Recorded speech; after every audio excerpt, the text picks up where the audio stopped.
Jonas Varela na internet, no YouTube. Se inscreva no nosso canal, no nosso site, acompanhe nossos vídeos. Contamos apenas com 7 inscritos no nosso canal. Agradecemos sua audiência, seu carinho, sua atenção. Hoje nós continuaremos o nosso trabalho atual, que é a leitura das explicações de todos os livros, capítulos e versículos da Bíblia Sagrada, né? Nós chegamos aqui hoje no livro dos Juízes. Nós concluímos a leitura do 6º livro do Antigo Testamento, né? É o livro de Josué, primeiro livro histórico. Então, em todos os seus 24 capítulos e versículos, né, nós explicamos. E hoje nós iniciaremos aqui a leitura das explicações do livro dos Juízes, né? A dinâmica do processo histórico. Então, é o 7º livro do Antigo Testamento, né, na Bíblia Sagrada, e pela nossa contagem aqui, o 2º livro histórico, né? Então, vamos aqui para as explicações do primeiro capítulo do livro dos Juízes, em todos os seus, vamos dizer aqui, quantos versículos, né? 36, né? 36 versículos. Vamos para os tópicos do primeiro capítulo. Primeiro tópico: conquista é esforço contínuo.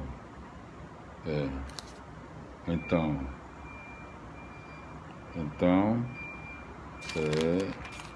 o segundo tópico não tem, é só um tópico no primeiro capítulo do livro de Juízes, né?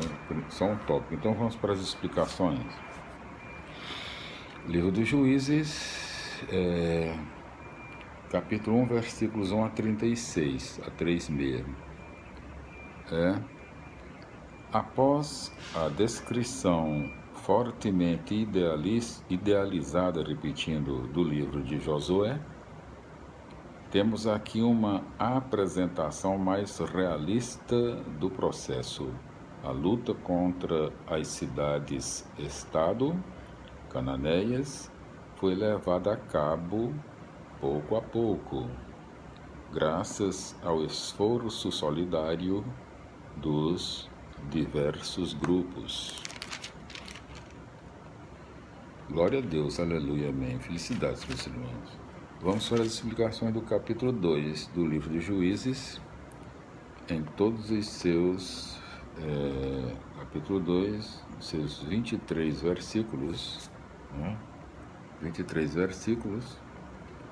Primeiro tópico, desafio histórico. Aí entra aqui a segunda parte do livro do Juízes, né? A dinâmica. A primeira parte, a conquista, continua, né? A segunda parte agora, a dinâmica do processo histórico, já é no 2º capítulo, a partir do versículo 6, né? Então, no geral aqui, o primeiro tópico, o desafio histórico. O segundo tópico, já na segunda parte do livro dos Juízes, alienação e escravidão, conscientização e libertação. São justamente esses dois tópicos no capítulo 2, né? Capítulo 2 do livro de Juízes, né? Então, a dinâmica do processo histórico. A dinâmica do processo histórico. Então vamos para as explicações, né? Capítulo 2, versículos 1 a 5, né? O projeto de criar uma nova sociedade é um processo histórico e não se realiza de uma hora para outra. O grande risco é a coexistência com grupos que sustentam um projeto social injusto, entre parênteses, os cananeus, o que constitui contínua armadilha e tentação de voltar para trás. Capítulo 2, versículo 6 a capítulo 3, versículo 6. O texto fornece a chave para se compreender a história apresentada nos livros de Josué, Juízes, Samuel e Reis. O importante para levar à frente um projeto é manter a memória ativa ou consciência histórica adquirida através da resistência e da luta. A geração que luta mantém viva essa consciência, entre parênteses, versículos 6 a 10a. A nova geração, porém, quebra essa memória e ameaça fazer o projeto voltar atrás, entre parênteses, versículos 10b. O resultado é um vai e vem na história entre a fidelidade a Javé e seu projeto e o culto aos ídolos que corrompe a sociedade.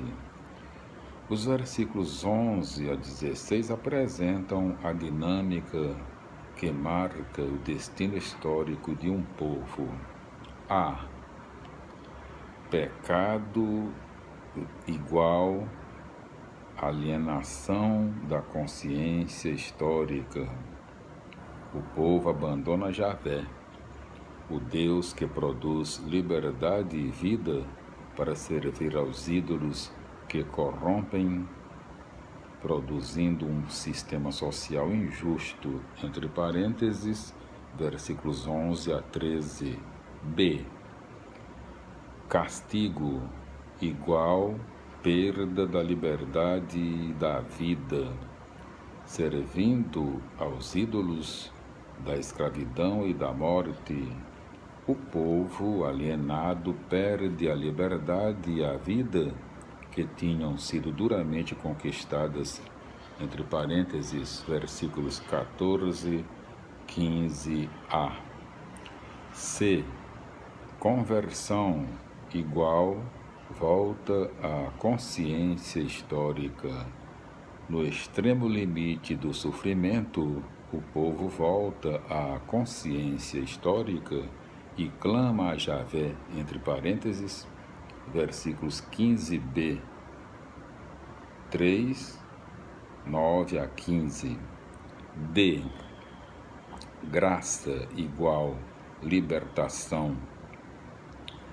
Javé responde ao clamor, fazendo surgir líderes, entre parênteses, juízes, que organizam o povo e o ajudam a reconquistar a liberdade e a vida, entre parênteses, versículo 16. Mas a história continua e as novas gerações parecem estar sempre voltando à alienação da consciência, à perda da memória, entre parênteses, versículos 17 a 19. À primeira vista, teríamos a tentação de dizer que a história é um círculo vicioso que volta e termina sempre no mesmo lugar. O autor, porém, mostra que tal círculo pode ser quebrado. Para isso, é necessário que cada geração assine o projeto de Javé e continue a luta dos antepassados. O desafio é extinguir completamente a idolatria que impede a liberdade e a vida, entre parênteses, 2, 20, 3, 6. Glória a Deus. Aleluia, amém. Vamos agora para as explicações do capítulo 3, né? Capítulo 3, na segunda parte do livro de Josué, a dinâmica do processo histórico, né? Livro de Juízes é o sétimo livro do Antigo Testamento na Bíblia Sagrada, a dinâmica do processo histórico, né? O capítulo 3, ele conta com 31 versículos, né? Exatamente. Os tópicos do capítulo 3. Vamos ver quantos tópicos, né?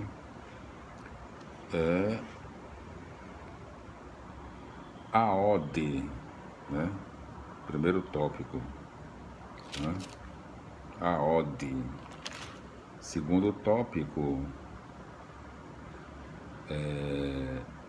sangar. Segundo tópico do capítulo 3.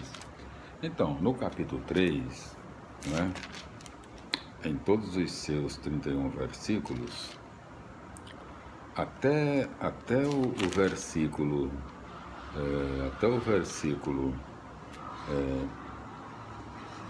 vamos dizer aqui, versículo 6, né, meia dúzia, ainda faz parte da segunda parte do livro dos Juízes, a dinâmica do processo histórico, não é? Mas aí, a partir do versículo 7 do terceiro capítulo do livro dos Juízes, começa a terceira parte do livro dos Juízes. Os juízes, agentes da libertação, né? Exatamente. E aqui, nós vamos dizer aqui, lá do início, né, quantos tópicos tem o capítulo 3, né?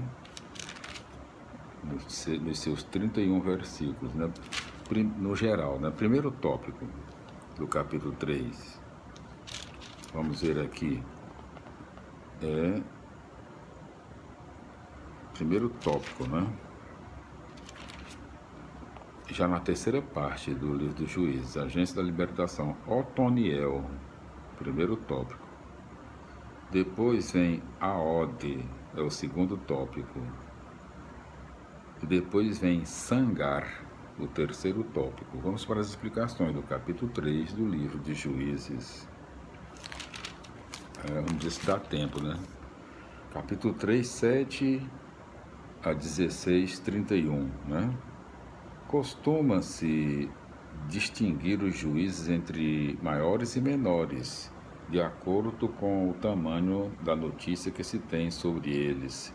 Seguindo esse critério, os juízes maiores são Otoniel, Aode, Débora e Baraque, Gedeão, Jefté e Sansão. Os menores são Sangar, Tola, Jair, Abessã, Elon e Abedom. É difícil distinguir a função própria de cada um deles. O texto leva a pensar que os juízes maiores eram líderes que, em circunstâncias difíceis, organizavam uma ou várias tribos para fazer frente aos ataques de cidades-estado cananeias ou de inimigos vizinhos. A função desses juízes maiores era defender o sistema tribal em situações de emergência. Os juízes menores, ao que parece, eram chefes regulares de tribos e sua função era principalmente administrar a justiça.